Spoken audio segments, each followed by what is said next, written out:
Welcome to another edition of Let's Talk Criterion, and in this edition we look at the black and white comedy from 1939 starring Claudette Colbert and Ameche. That's Midnight, coming to the collection on Blu-ray.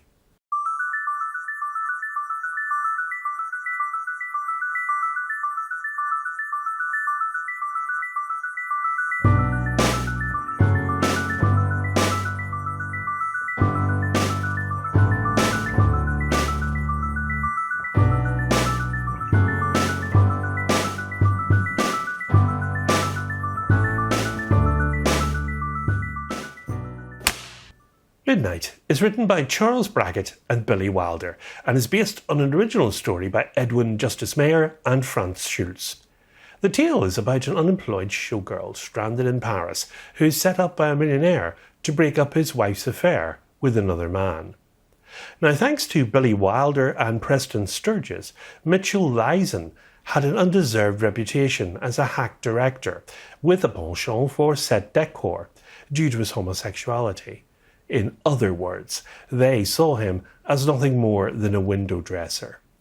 Now, this opinion of Reisen remained fixed by film critics for years.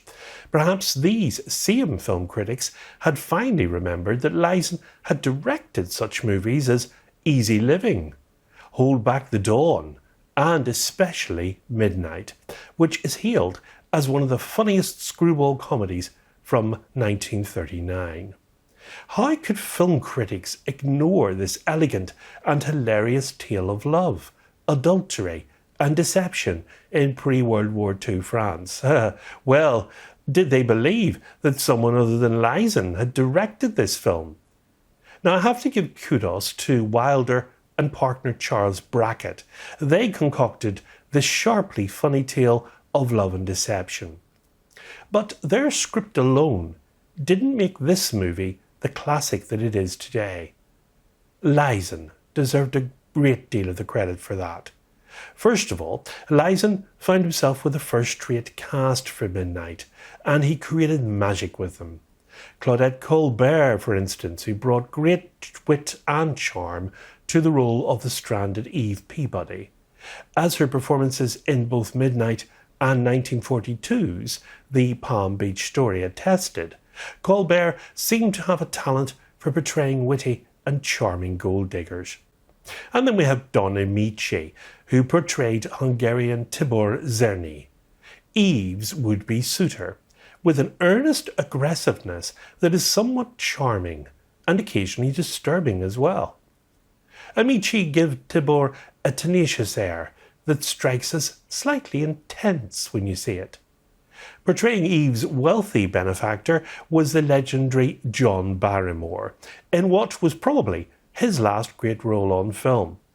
In this particular part, he was very witty and he was effective as the manipulative yet unhappy Georges Flammarion, who recruits Eve into a deception to win back his wife's affections from her playboy lover. And then we have Mary Astor, who would reunite, of course, with Claudette Colbert in The Palm Beach Story a few years later. She did a fabulous job as the jealous and acid-minded Hélène Flammarion. And of course, Frances Lederer gave a charming yet competent performance as well as Hélène's lover. Also included in the cast was Rex O'Malley, who deliciously portrayed Hélène's faithful and witty companion, Marcel Renaud. O'Malley's character presented a more comic version of a similar character that he had portrayed in the 1936 film Camille, which starred Greta Garbo. Last but not least, the cast included famous columnist Hedda Hopper. She portrayed a French socialite in the film, whose late-night party Eve crashes. Now, Billy Wilder was unhappy with script changes that had been made by director Reisen, giving him motivation to become a director himself, so he would have more creative control. The role that eventually went to Claudette Colbert, though, was originally offered to Carole Lombard, but she turned it down because she felt it was too similar to films that she had already made in the past. Barbara Stanwyck was then offered the role, but scheduling problems also prevented her from taking it. And Marlene Dietrich was announced as well, until Paramount bought out her contract due to her inclusion on the box office poison list. Now Midnight has a lot to offer, even for today's viewers. It had a competent director, for instance, in Mitchell Reisen, despite his past reputation with critics. A first-rate cast that was led by Claudette Colbert and Ameche, and of course a sharp and funny screenplay into the bargain, written by Billy Wilder and Charles Brackett. But what viewers see now, really, and love about this movie is, of course, its setting. It's Paris, high society, in the late 1930s.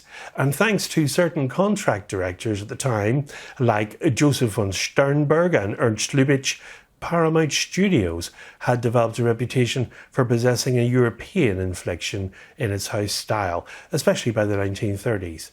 And Midnight possessed this inflection in droves, thanks, of course, to Reisen's talent as director for creating an atmosphere.